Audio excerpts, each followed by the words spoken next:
I didn't grow up with a lot of money, so there were times when I couldn't even afford the bus fare. So I'd love to go back and tell that guy, hey, you did it. You're good. You got to believe and you got to be convicted, but you also have to listen. And so it's a weird balance, and it's a hard balance. And that's why I think a lot of entrepreneurs fail. When we walk into the room, you're the expert on this subject. Even if you don't think you are, you are. A lot of people give up when they fail. And I think they're just getting started when they fail. And I think they need to suck it up and go one more time.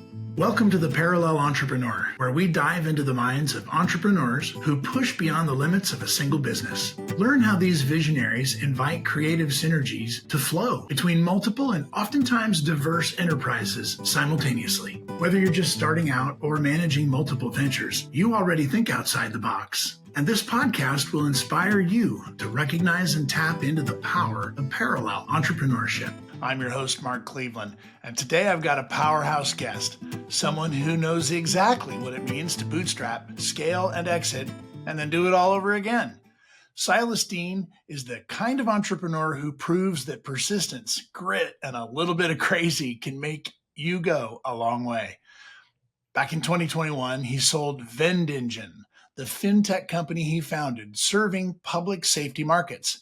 He sold it to Tyler Technologies in what the Nashville Business Journal called the largest technology transaction in Nashville's history at the time.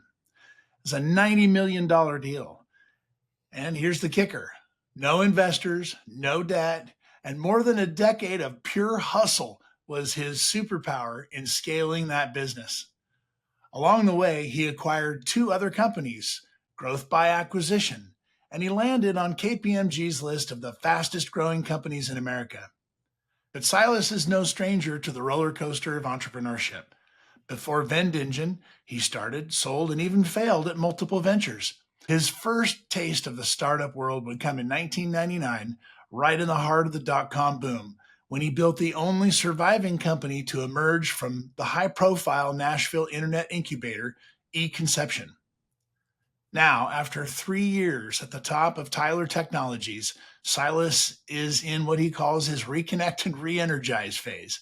And knowing him, that probably means he's already plotting his next move. Silas, welcome to the show. Thank you, Mark. I'm looking forward to it. It's be fun. Well, here we are. I was fascinated by this creation story and your big move with Tyler Technologies and VendEngine. Tell us how VendEngine got into your mind and out into the universe, into reality.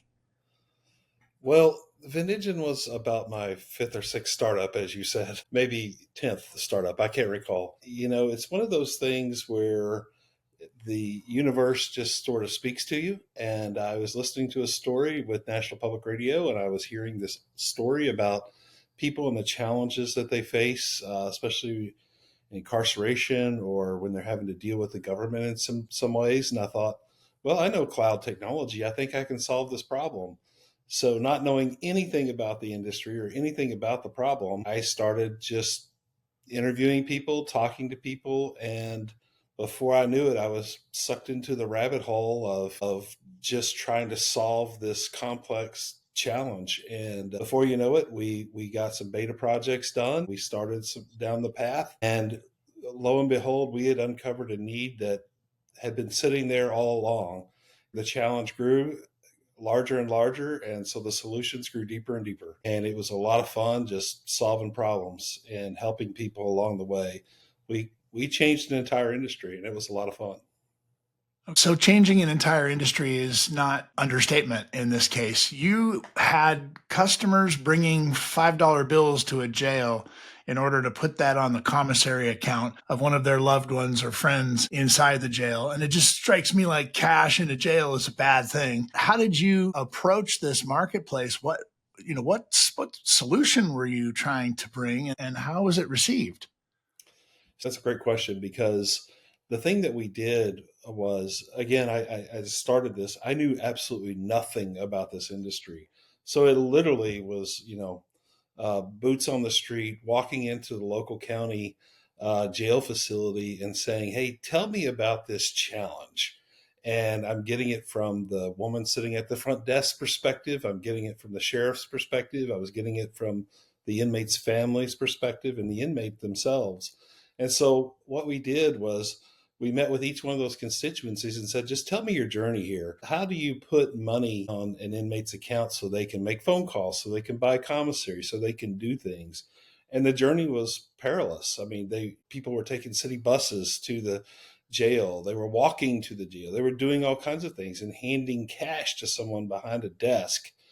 And good or ill intent, either one, cash inside a jail, as you said, is not a good thing. And so what we did was we set up a payment system, basically a Venmo. It was Venmo before Venmo, and allowed people to bring cash to a kiosk machine that we put in a reverse ATM machine. It took money, not to give it, and we allowed them to have that transaction safe and effective, get a receipt for their transaction, and we knew that the money was going where it was intended to go. And the reception across the law enforcement agencies was they wanted this, and they were like, "Thank you for showing up and doing this." So it was something that was just sitting there. It should have been done a long time ago. We just stumbled on it and we got lucky, and it turned out to be a great result. And we helped a lot of people along the way. And before you know it, we transitioned all that to the cloud.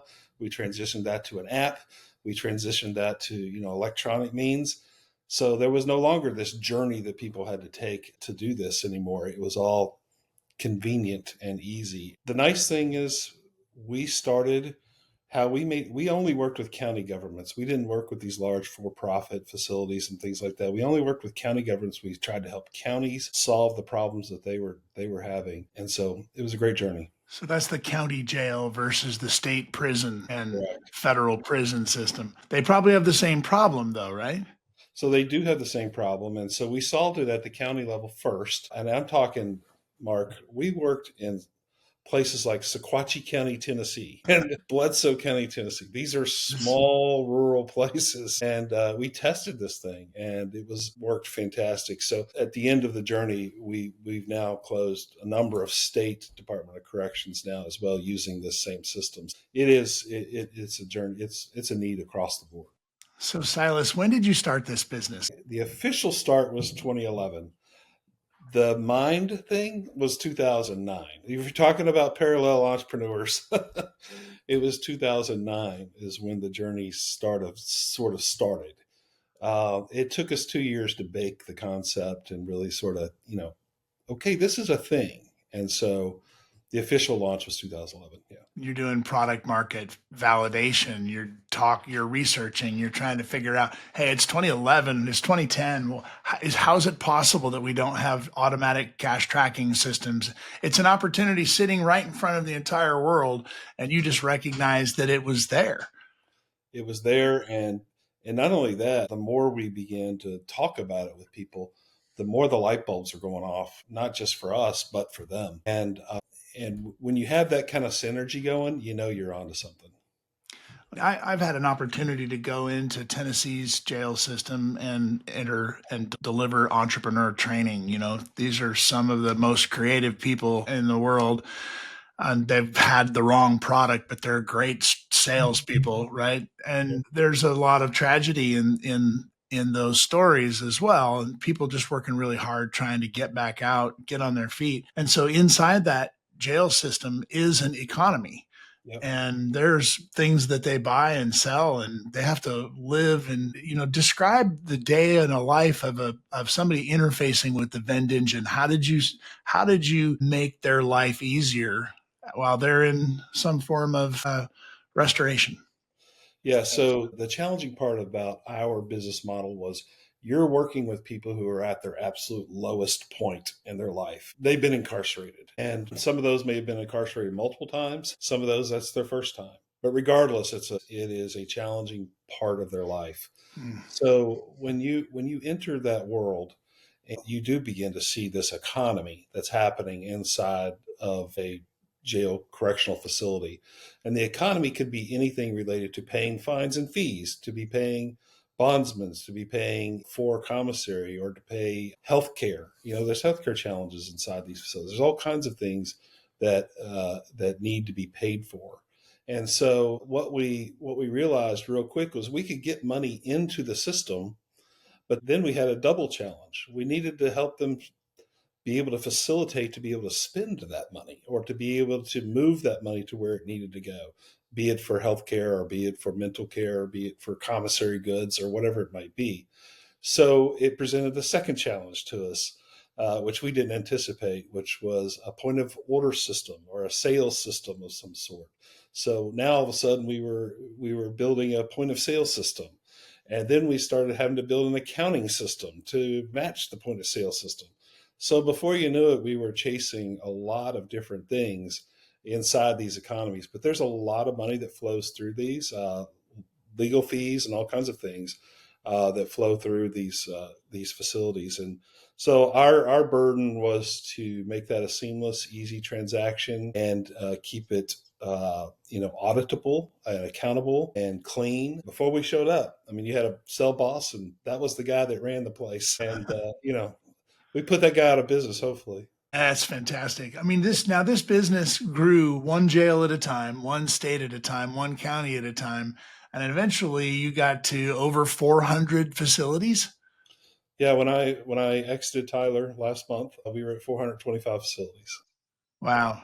And I've known you since before you joined Tyler, and as you are a parallel entrepreneur, we're going to get to that. But then you became part of a big company, and I share that experience. We sold one company that I was a division president of, and became a leader of that company inside a publicly traded company. So I have my Fortune 500 experience. Tell me what your Fortune 500 experience looks like. How did you go from entrepreneur blowing and going into corporate America, and what was that transition like for you?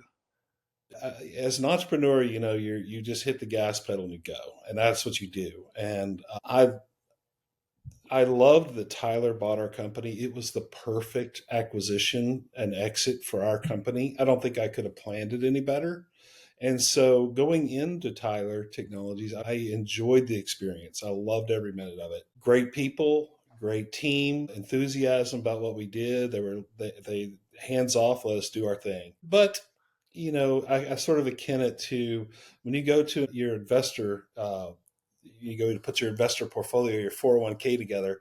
They ask you, are you a conservative, a moderate, or an aggressive investor? And I always ask the question, do they have a hyper aggressive investor? Because that's me. And Hypergrowth. hyper. So, uh, having a hyper growth person inside of an S&P 500 company just sort of it gums it up, it slows it down just a little bit, and that was a good muscle for me to learn and slow down and do things a little bit more methodically, because entrepreneurs take a lot of risks. There were some conversations where it needed to slow the roll just a little bit sometimes. There was one occasion where a large Department of Corrections availability came out, and I said that I wanted to chase this one, and I think some of the people at Tyler felt that it was a little too big to chase, and we probably weren't ready for that just yet. And I went ahead and did it anyway, You and we won ended the up winning. business. And we ended up winning the contract. And now Tyler's quite proud of that contract. But at the time, it was like, shoot, what did he do? So why did you do that? So, but it worked out. It's a hill to climb, and besides that, it was a great growth spurt for you, and you handled it well, right?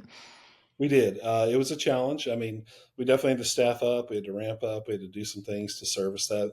But it worked out great for everyone. So And it this was, would be an example of where, were you by yourself in VendEngine, you probably would have imploded trying to go after an account that big. So you were inside a much larger organization that helped you with scale. it was sort of like if I had done it under the vintage days, it would be like sort of the dog chasing the bus, right?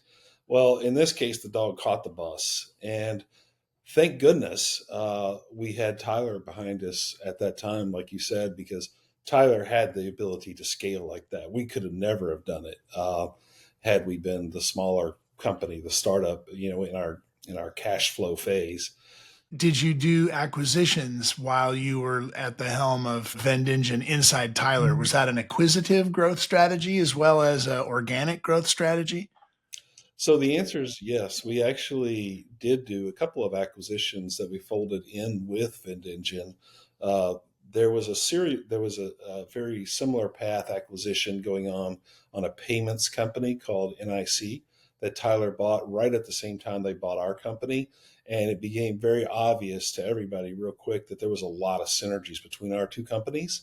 And so that was a nice parallel opportunity that we sort of jumped into. But along the way, I made some suggestions to Tyler on some acquisitions, and they actually acquired one or two of them. And we were able to kind of put those into the fold to create a much better package. As a matter of fact, that large contract that we ended up getting was a result of having all those companies together, made us eligible to win that contract. So finding creative synergies to flow between diverse and oftentimes unrelated functions or activities, I call that paralleling. You found different organizations, different companies to acquire, to merge, even within your parent company, and then found ways to make those synergies into a superpower. When was the moment that you realized, hey, wait a minute, I got this? Well, the beautiful part about Tyler, when Tyler reached out to us to acquire us, I didn't know who Tyler was. And so the more I learned, the more excited I got, because Tyler Technology's specialty was county and municipal governments. That's what they did. And that's all they do. They're bigger than Microsoft when it comes to what they service the government. So what I entered into was a world of just lots and lots and lots of possibilities and lots of technologies I'd never heard of. Before I knew it, one of the acquisitions that we made was a hardware division. Well, that hardware division happened to work perfectly with Tyler's Parks and Recreation division, right? So who knew that there would be a synergy between what I did and, say, state parks and county and local parks needs? But the synergies were incredible, and it was a lot of fun. And another impact you've had on Tennessee that people don't appreciate, because it's a story that's not told very often, but there's manufacturing facilities in Tennessee making hardened kiosks now, right? Talk to us about that. Correct. So along our journey, I mentioned how we had to create an accounting system, we had to create a point of sale system. Well, at some point, you can't just hand inmates a cell phone and say, "Hey, go use this," because there's all kinds of security challenges.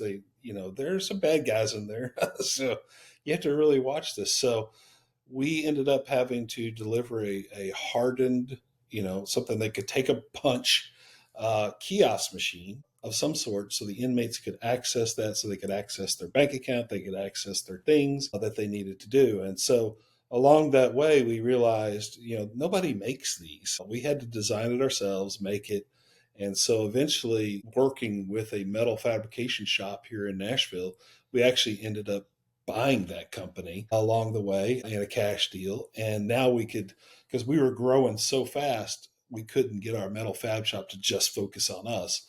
So we needed that focus. And so by doing that, we bought the company, we continued to grow it. And then Tyler came along and said, "Okay, what's this software thing? Why do you have this hardware division? Tell us this story." And the more they got excited about it and learned about it and realized that they could help their state parks and rec division or their school bus division or whatever it might be, they actually invested in building a large facility here in Kingston Springs, 21,000 square foot facility, where that's all we do is manufacture hardened kiosks to serve local and county governments. So in the introduction, Silas, we talk a little bit about the many companies that you've had. You've started in the .com days, when everything was nuts, and you continued with different types of businesses at different times. Are there any mistakes you made early on that shaped the way that you run business today? Give us a crazy moment, some early lesson that shaped how you approach business today. I don't think we have time on this podcast to talk about all the crazy things that happened or the mistakes I made along the way. But, a lot of mistakes were made. I think an entrepreneur in general is a series of coming up with great ideas, challenges, and then making a lot of mistakes, refining those mistakes along the way. But I think the important thing for any entrepreneur is, when you do make a mistake, is try not to make the same mistake twice. Just take that as a learning experience to continue to grow and be better than you were last time. Well, we'll call that everybody's equal opportunity crazy, because we've all done it. We've all got those kinds of things when you look back and you say, I can't believe I survived that. Time management is one of the questions that I get most often from our listeners. It's like, how do you do this thing where you've got so many different companies and so many different marketplaces that you're attending to? What sort of time management hacks did Silas Deane deploy to get things done? So everybody that works with me knows never to have a meeting before 9 a.m. with me. And that was my number one rule was I generally took my kids to school at 7 a.m., 7:30, and then I headed straight to a coffee shop. And between 7:30 and 9 was my time. It was my time to get organized. It was my time to get everything together. And then meetings could start at 9:15. I needed that time every morning to sort of get organized, to think about it. But I think an entrepreneur never shuts down. I mean, even at night, you're thinking, you're dreaming about this stuff. I don't know that entrepreneurs ever stop, but at least the time hack for me was that time, that hour and a half time every day when I had that time to myself. Then I could take on the challenges of the day. And I was really lucky in my journey, Mark. In most of my journeys, I had a number of the same employees, the same exact people that stayed with me through almost all of these different journeys. So a lot of times they were wearing multiple hats. It wasn't just the entrepreneur doing parallel things. I had employees doing parallel things with me because they believed and they enjoyed doing that as well. So the type of people I hired were people like me. And that's what I loved about it. So you are also generous with your time and your leadership skills. You were recently named to the Kentucky Business School Hall of Fame. This is where Silas serves as chairman of the board for the UK Entrepreneur Center. And you worked previously with Senator and then Vice President Al Gore and U.S. Representative Clement. Talk to me about how leadership in the organizations that are commercial that you've started and built, and leadership in government and leadership in service to the people. How are they similar? How are they different? And what were some of the lessons you pulled out? The journey for me, particularly with people like Al Gore or Bob Clement or even other Congress, I've worked with a number of people in Congress or in leadership positions across the government, and even Bill Clinton. When you look at those people, they believe in what they're doing, and they get others to believe in what they're doing, and so that's infectious. And I always tell people, my employees especially, you are the expert. When we walk into the room, you're the expert on this subject. Even if you don't think you are, you are. And the client looks at you as that expert. And I think that's what a number of these government leaders do is you believe in what they're saying, you believe in what they're doing. And so as a leader in my team, I try to be as confident as possible. Even when I don't know the right answers, I tell people I don't know the right answers, and that's okay, but together we're going to solve this problem and we're going to work at it. But if the people don't believe that you can lead them, then I think it's going to be a challenge for any leader. So you have to believe it, even when you don't sometimes. As you mentor young entrepreneurs in the UK system and people down here in Tennessee that have access to your time, what is the most important skill or trait that you think someone should develop as an entrepreneur? The most important thing they need to think about is being able to pivot. Can you pivot? And are you amenable enough to believe in what you're doing, but yet also be willing to be wrong? And the ability to be able to be wrong and to pivot toward right doesn't mean you have to change everything, but it means you need to be malleable enough to listen to your customers and be wrong. And I encourage people all the time to, when they come to me with a business idea and they're hardcore set on this is the way it's going to be done, I'm always like, well, has the market told you that? Because you need to go out and talk to the market on that and listen to what the market tells you. And it may be a little different than what you're thinking, and you need to hear that and be able to pivot toward what you're hearing, not just what you're saying. And so now the entrepreneur has that weird balance, right? You have to believe in what they're doing. And so that's the weirdness of it. You got to believe and you got to be convicted, but you also have to listen. And so it's a weird balance and it's a hard balance. And that's why I think a lot of entrepreneurs fail because they get very dogmatic about one thing or another. And that can kill a business, in my opinion. Yeah, you talked to me about this experience where you wandered all around Nashville trying to find financing and trying to find somebody to invest in VendEngine and couldn't get it done. So What happens when you can't get it done? How did you hustle this thing to a $90 million valuation? I suppose that's got to be the question. Uh, Mark, I think I mentioned to you in 2021, during COVID, 2020 and 2021, I'm that guy that answered every spam email that you get that says, hey, we can run your business better than you, or we would like to get into your business and we would like to know more about your business. And so I'm the guy that returned the email. And all during COVID, what I did was I sat on calls like this and I just listened to people's pitch. I heard their stories. I listened to everything. Because I'll back up. When I started this business, I went to every venture capital group, every finance group in the Southeast that would even listen to me, telling them about this great thing I had uncovered. And I couldn't get a single investor to listen to my story. No one would do it. It was too risky. I was working with inmates. I was working with financial payments. My business model wasn't the right business model, but my customers and clients kept telling me I was doing the right thing. So there's that weird part about being the entrepreneur, the pivot. I'm hearing this and I'm hearing that, two different approaches. So I had to listen to the clients and the customers. And I did. So eventually in 2021, now after we'd proven the model, every company was wanting to give us money. And so we had no shortage of people that wanted to do it because we'd proven the model could work. And so we listened to all their pitches and we put out a book, the book for the investment book.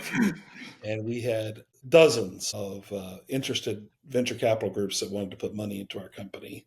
And so that was our journey on the finance side. Yeah. So you have sold several companies of your own previous to getting into VendEngine. Let's explore what did you learn in those early moments? Well, let's not forget that I failed several times too during that journey. The lack of selling things probably taught me more lessons than the ability to sell things. But, when you're an entrepreneur, especially a parallel entrepreneur, you chase a lot of rabbits. And so sometimes you just lose interest in something that you'd been doing, or maybe you realize you're in a dying industry. You just need to get out. And so finding people that will help you get out is a great thing. I was very lucky in the sense that in two of my ventures, I was able to find people that would sort of take it on. Now, I will give you an extreme example, though, Mark, of a time when I needed to get out and it wasn't so pleasant. I had a retail business, the Baden Bath and Supply Company you mentioned earlier. I had a retail store out in Cool Springs, Tennessee, and I had gotten way behind on the rent. And I was getting pretty worried. And so we scooped in the middle of the night, got everything out of that store that we could before the owner locked the doors on us. We took it to our warehouse, put it in the parking lot, and hired an auction company to come auction it all off so we could pay the bills. So that was an exit also, if you think about it. How did that moment shape you? Did you have sort of entrepreneurial PTSD afterwards, or did you say, hey, this is the lesson I learned and I'm taking that forward? All of those things. The first was being scared. Am I going to make enough money to pay this guy off, for my rent? Fortunately, we did. And the PTSD, and then having to listen to those who told me that I was doing it all wrong, and so I had to learn those lessons, take my lumps, and just move on from that experience. But yes, it definitely informed me as I moved into my VendEngine business. It helped me not to make some very similar mistakes along the way. So, what do you find fun about being a parallel entrepreneur? Where does the heart get involved, and where what is making this fun? I have to say, I think I've probably always been a parallel entrepreneur. And I mean, even going back to being a kid, right? My very first business was actually Junior Achievement.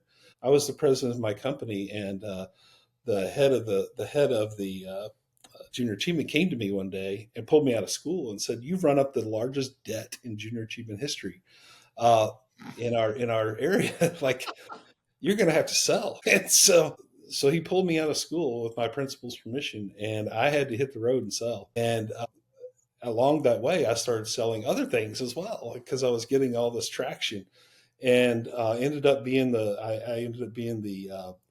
the number one salesperson in the country for junior achievement that year, and got a scholarship to go to University of Kentucky. Changed my life as a result, because I grew up in a farm community. But I think it was just one of those things where once you start doing that, you start to see that success. You just can't stop. And so starting multiple things, it's like an ADD problem, I think. I'm not saying it's for everybody, but it Yeah. was for me. Well, in my journey, I've heard so many entrepreneurs, particularly parallel entrepreneurs, say, well, it's an ADD thing. And I've heard other people look at us and go, well, they must have ADD. And I think, step aside from the lack of capacity to make a clinical diagnosis like that, let's lean into that, because I think, track with me, tell me if you think this makes sense. I think that it is a superpower to be Yeah. able to pay attention to a problem that someone brings you, the relationship, the dynamics, that conversation, and it's in finance. And then 6 seconds later, you're paying attention to another situation that is a customer complex relationship, and you got 3 people involved, and you got to get the product team involved. And then the next morning, you're talking about technology, and Yeah. you have to pay attention. And I don't think it's about an attention deficit. I think it's about an attention superpower. And you just are so flexible, you can move your attention and pay quality attention and solve problems. Roll with me on that. How does that sound? So I was actually listening to one of your earlier podcasts, and I heard this conversation, and it started making me think. I agree with you. I think the flexibility part is super important, but also as an entrepreneur, you start a business and you do everything. You do the finances, you do the phone calls, you do the customer service, you do sales, you do it all. And as you begin to bring in people who are experts, you bring in a expert, you bring in a finance person, all of a sudden you don't have to do those things as much as you used to have to do. Not that I was great at finance, but I now don't. I now have an expert in the room, so now my attention span can move to other things. So as I continued to grow, I found myself with the ability to think about other things. So I think you're right. I mean, the ability to be flexible, but also the ability for your mind to just look elsewhere when it's not having to worry about survival. So you were in a PR business. So you were in several different consultative businesses as well. How did those experiences shape you? Well, being in the public relations business, I got a PhD, I think, in watching people make bad mistakes and watching people be untethered or maybe not stay true to their mission or maybe chase other things. So it helped me a lot to watch others and see the mistakes they were making, and some of them very predictable mistakes and some of them out of left field. So it taught me a lot to watch as sort of the marketing arm of what they were trying to achieve, and seeing them run up large debts or whatever it might be. So it was a good experience.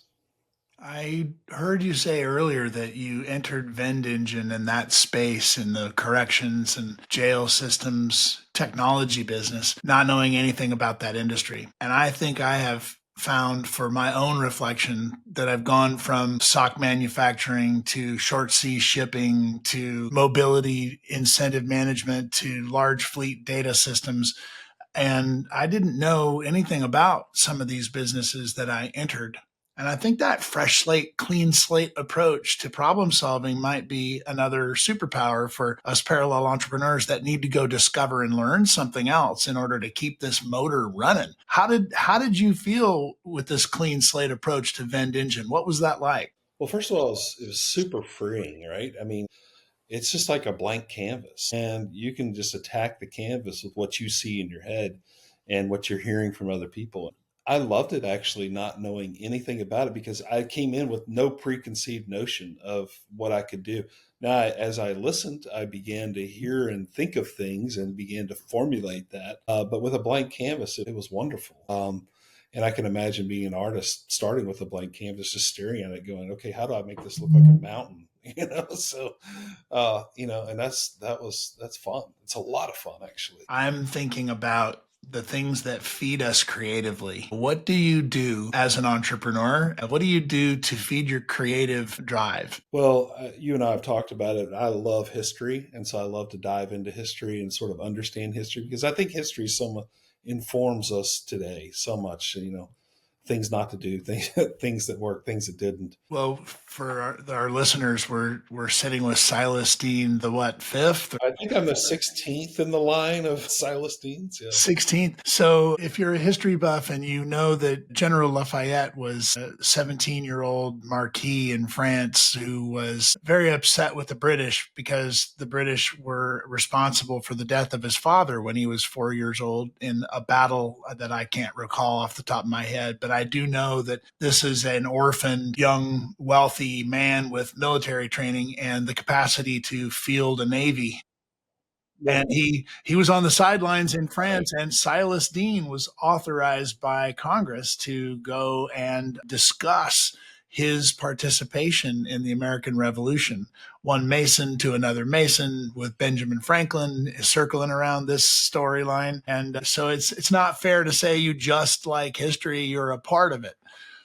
Well, yeah, I inherited that, but I love history. It's weird. I love stories like Magellan and stories of these sea captains that would go try to conquer the Antarctic or something against these incredibly difficult odds and do these things. And so I love stories like that about history. I don't know. I love to sail myself.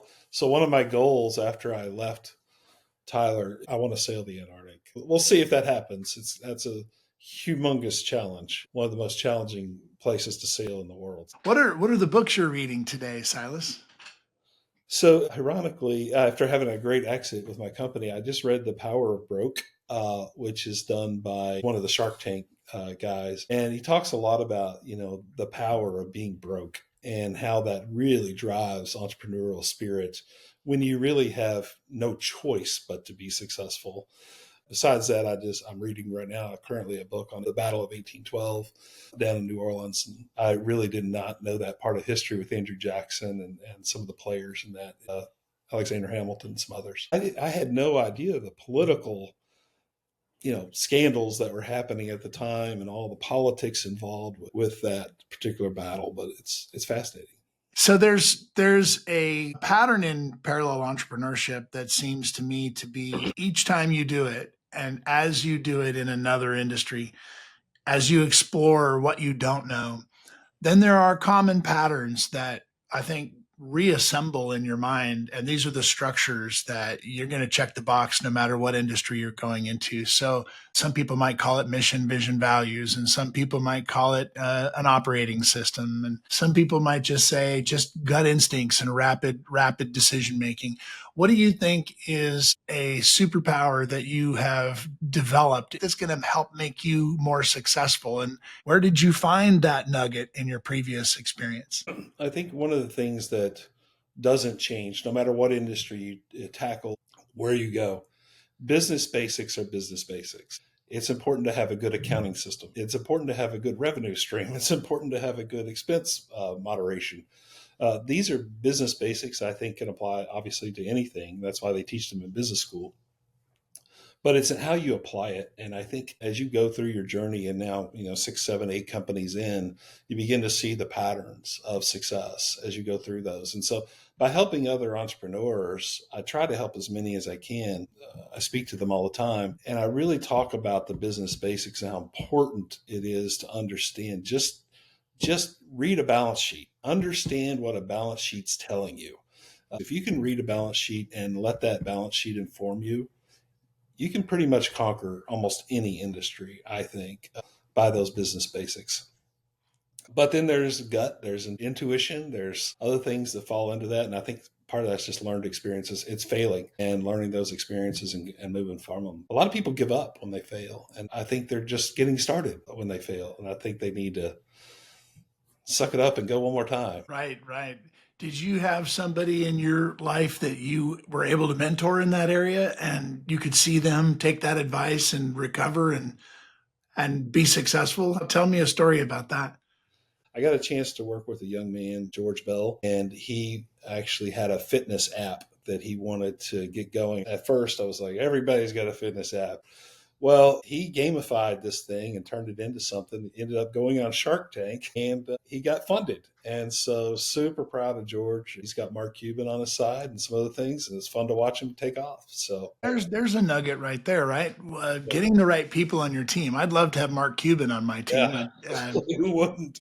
Yeah, and yet I think in my teams, in my different companies at different times, I've had a Mark Cuban, somebody Yeah. that just had that kind of brilliance and that kind of ability to really work with people and work with customers and in their own swim lane, they were the Mark Cuban of that part of my business, just really, really special.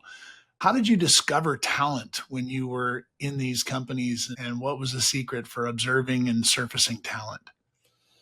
I think the main thing I mentioned before was when I was looking for people to work with me, I looked for people like me who were flexible, didn't like to be chained to a desk because I hate being chained to a desk. I always tell my employees, you're 10 times more effective outside the walls of our offices than inside them. I look for people like that, people who were just able to go out and kill it, weren't too worried about how they looked or uh, if they failed. It was okay. I tried to build a culture that it's okay to fail, but the fact that you tried is the feature that we want as a part of our company. And I think that gets infectious because I think other people see that and they start trying. Confidence was another feature that we really wanted, and in all of our businesses, even down to the person answering the phones in the office. Do you have the confidence that you are the expert on the subject matter? And that's something we look for. So when you make a mistake, um, first you have to recognize it's a mistake. It's a mistake compared to what? The outcome was less optimal than we thought it would be. Yeah, yeah. What is a mistake, right? And when you've made one, how do you pull it apart? Is there a process that you have implemented where people are studying what happened, what went wrong, what was the lesson? How do you turn mistakes into a competitive advantage? Yeah, so the one thing we really spent a lot of time with as a team was when we analyzed them. When we made mistakes, we celebrated it to a certain degree. Okay, what did we learn? Let's talk about what we learned. What could we have done that would have possibly changed this? And sometimes, you know what? Sometimes you're just going to fail just because the customer doesn't want what you have. And that's okay. That's an answer. And so let's don't look for customers like that anymore. Let's not waste our time with that. So there's a lesson there. Let's not waste time.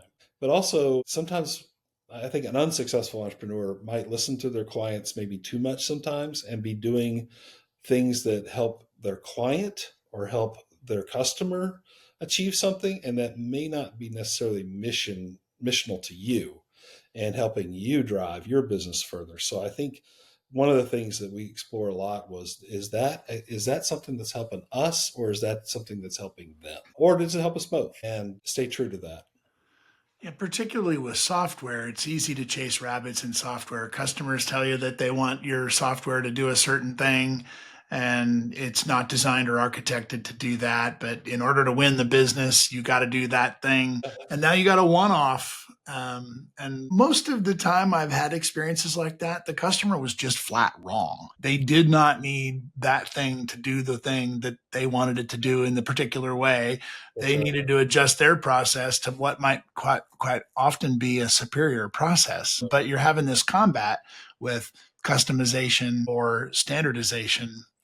Um, I don't know, man. I think business is business is business. Why does every business think it needs to have some unique custom appearance of software? That's an expensive thing to do. Let's all lean into processes that make sense and can be standardized. How do you feel about that? Yeah, I agree with you 100%. And it's a spiral effect because, it's one thing to fix your problem today. Okay, I'll fix your problem today. But now I've got to support that long term because the next guy that comes in, he wants it, well, I want it in green instead of blue or whatever. Now I have to support that. Now I'm making a bigger investment in my client. And I have found anyway that eventually, you know, 2 generations later, they're not happy with it anymore because they wish it did this. And so now you're having to fix whatever it did the first time. Yeah. Or like you said, the process changes or the technology changes. We're living in a technology change moment right now with AI. How do you view that as either your next opportunity or, gosh, I'm glad I got out when I did? Or how is AI sort of running through your mind in the landscape of opportunity? I'm seeing so many parallels to the dot com boom. Everybody was chasing dot com, everybody wanted it. And I realize AI is a different beast altogether. But the enthusiasm, the dollars, all of those things are flowing just like they did in the dot com days. So you have to think that the market's got to sort this out at some point. It's called the power of six, I believe is what it's called. You eventually come down to six major providers at some point. You start out with hundreds and you get to six, and then eventually you'll get to three. These things happen. And I'm seeing those parallels from the dot com days for sure. So, when you are looking into the future, what gives you hope about where we are economically, politically, where this country is? What do you hold on to that gives you hope? I believe in the spirit of America and the spirit of who we are as Americans, etc. And I try not to get caught too much up in the day in the flavor of the day. I think you really have to look at the long term. I think it's hard to do. Our social media and our media drives us toward caring about the latest thing somebody tweeted or whatever it could be.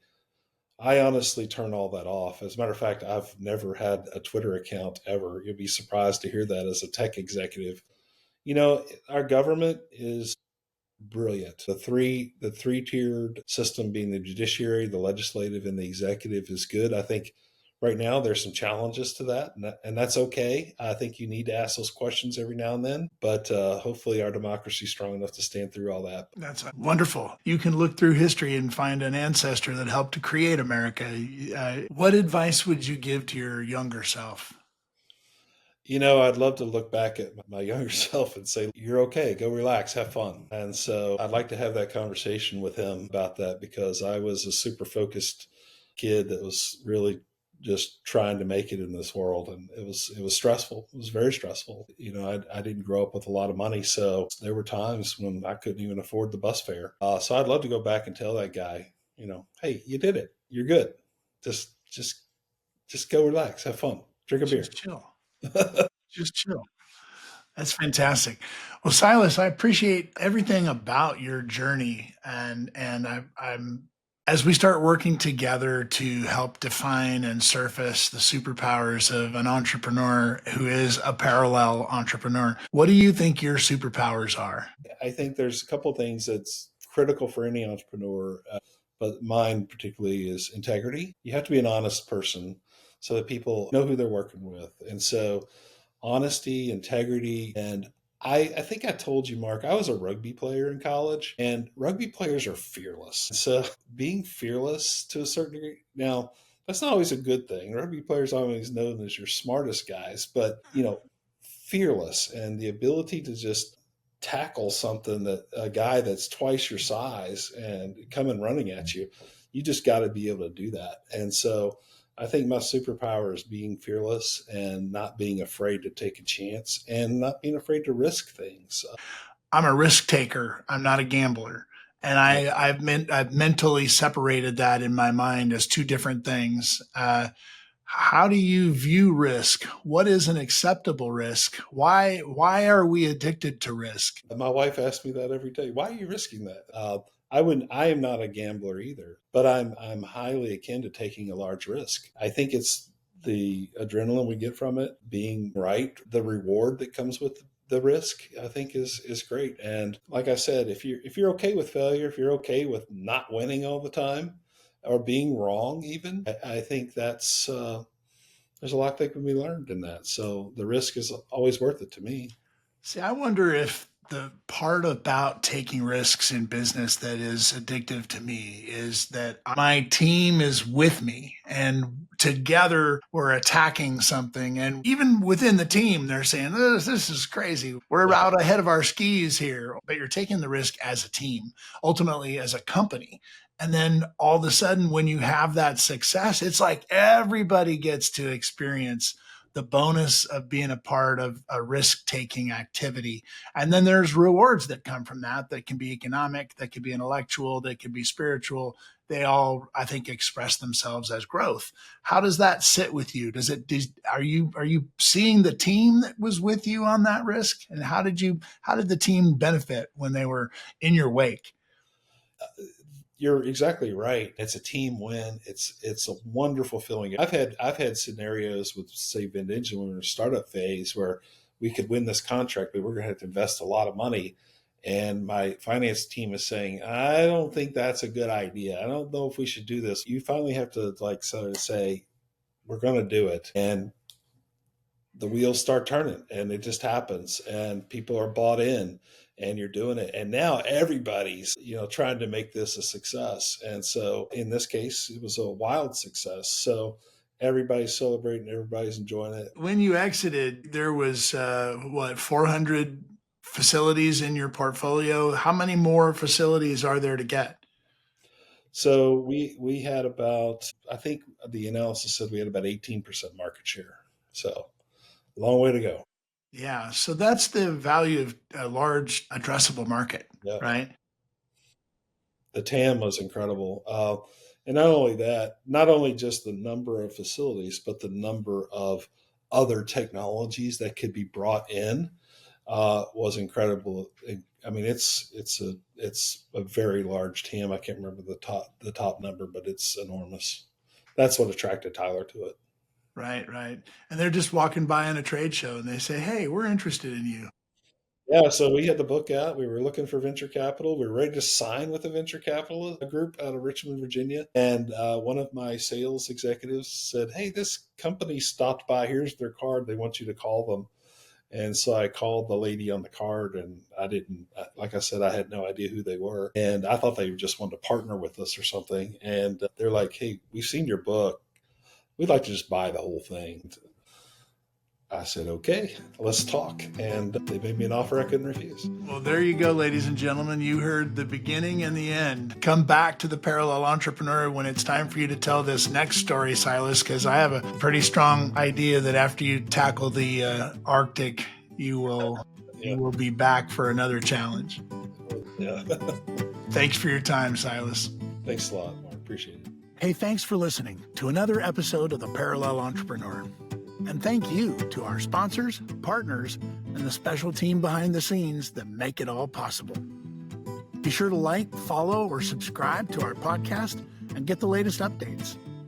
And to learn more about this growing community of entrepreneurs, our mastermind and companion program for your parallel entrepreneur journey, visit parallelentrepreneur.com.